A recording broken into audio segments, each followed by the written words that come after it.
Hey y'all, welcome to Art of the Budget. My name's Nicole. My pronouns are she and her, and I live in the Pacific Northwest on the traditional unceded territory of the Coast Salish Nations. And today we are doing our budget reconciliation for December 2020. Yeah, we're in my satellite studio, aka my bed. Since you're sitting on the bed, that's why I'm looking down at you.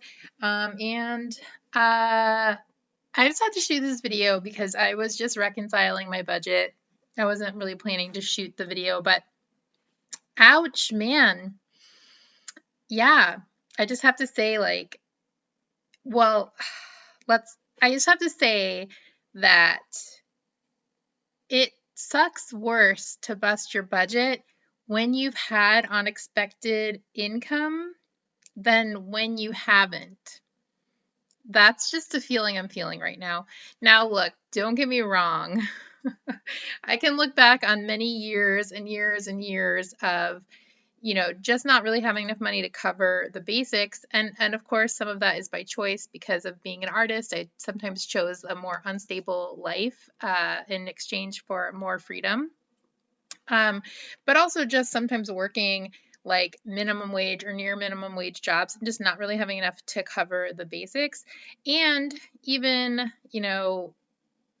getting like, say, like a birthday gift or a tax return and just immediately having that money absorbed into just paying for my needs. Like, I know that feeling, but I just have to say, like, after kind of rehabbing my finances over the last 5 years, this is like a special feeling of its own, which is busting your budget and then like having to give up some of that unexpected income because of it. So let's go through the good, the bad, the ugly. So, of course, I budgeted off of $3,000, but the actual income I brought in November, because I'm a month ahead, was $3,067.56. Some of you might ask, why don't you just put that number in since you already know, since you already made the money? And I would say I also set my clocks 5 minutes ahead, so that is why. Reimbursements was 1092, so I don't usually have a lot of reimbursements. That wasn't much of one. Interest, of course. Now, gifts, I got a $200 Christmas gift from my parents, which was very sweet. And of course, I received the stimulus. I received that pretty quickly in my account. Even after finessing the budget and recouping, like, even in the sharing, I had planned for 100, but I didn't quite make it there. Normally, I would just try to find somewhere to spend that, unless it's a month that I'm really trying to cut back. But of course, I didn't. I just went ahead and put the lower amount in as I reconciled. There were a couple other places I recouped. So I do want to say I went right down and added the $350 to my normal $500 investment to my Roth IRA, and I added the remainder of the stimulus and my Christmas money to my me fund. So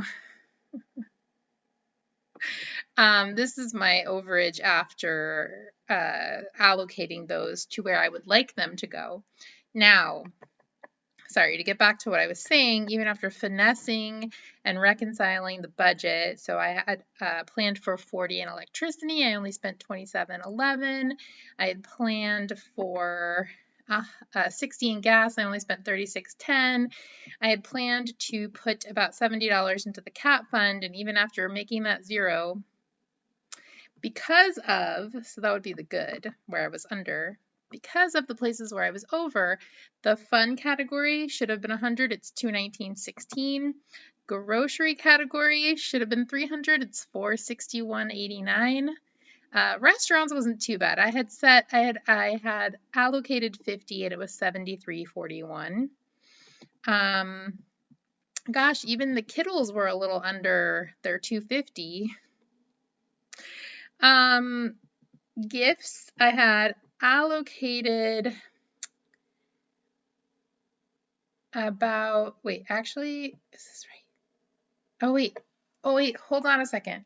This is exciting. Okay, let's make this 0. So this should be 131.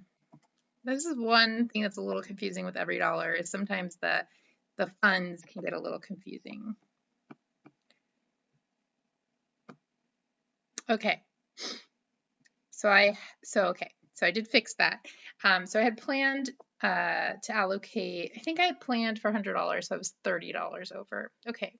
So at the end of the day, I have 124.26 to account for.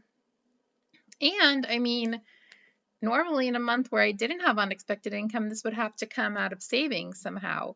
I sometimes can cash flow it by doing like what I did with the CAV fund, which is I had planned to allocate money there and I didn't spend any money so I could take it away, but I'm still over. So it has to come out of my extra stimulus money. So that's a bummer. And it's funny because like I know this sounds just like it sounds crazy even to my ears, but it hurts more, I think. Okay, yeah, I know that doesn't really make any sense, but yeah, it kind of hurts. So basically, instead of 450 to the me fund, which was good time, it's gonna be 325.74 to the me fund. And actually, I realized that I made this whole video. I was really wanting to make this video about this feeling, but I didn't say what I decided to do with my stimulus, with the leftover. So besides covering my budget overage, what I decided to do is to buy a bread mixer. So I think y'all know I've been making bread even before I was into sourdough before the quarantine. That's a weird flex, but I was. And I've just been, kneading it by hand. But I think that I am going to put my me money towards a bread mixer. Um, Now I have to say, because I had to cover that overage, it doesn't just feel like free money anymore. I'm feeling this weird feeling, and so I might not decide to do that. If you've been around for a while, you might know that me money, when it does come in, it tends to hang out there for quite a while until I do something with it. And sometimes it's something really cool, like a class, and sometimes it's something really mundane, like a trip to the thrift store or like buying clothes or something. But yeah, that's what I'm thinking about. We will see.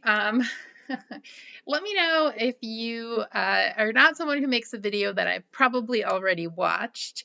Let me know how your December cleared up, and just in general, let me know how you're doing in the new year, and I will see you in the next video.